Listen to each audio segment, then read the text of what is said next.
Amalungu eANC avela ubukhulu becala kwiphondo laseFreystata evakalisa ungaxoli kwawo esithi afuna uAce Magashule asuke esikhundleni sakhe ngokwingxalenye yezindululo zenkomfa yeANC yama-45 ezithi ukuba ngaba ubani uyaqhaphazeleka kurhwaphilizo makashenxe.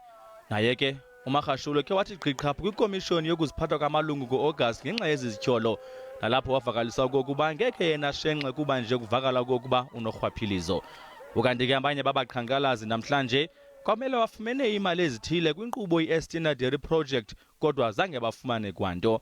Bathi ke noko makubekho into eyenziwayo ngoku.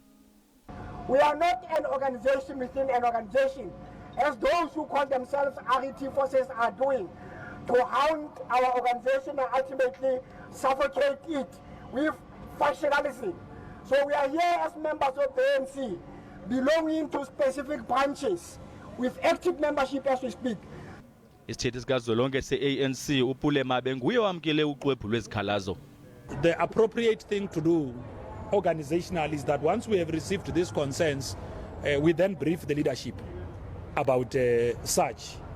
There was a march, not just last week, that other week, it was also members of the ANC Youth League who were here. They had also brought their own grievances. Bathi ke baza kubuya apha eLuthuli house kungekudalanga nje ukuba ngaba ezi zinyanzeliso zaba zifumana ingqalelo. Ndinkwabongile Thumako kwindaba ze-SABC eGauteng.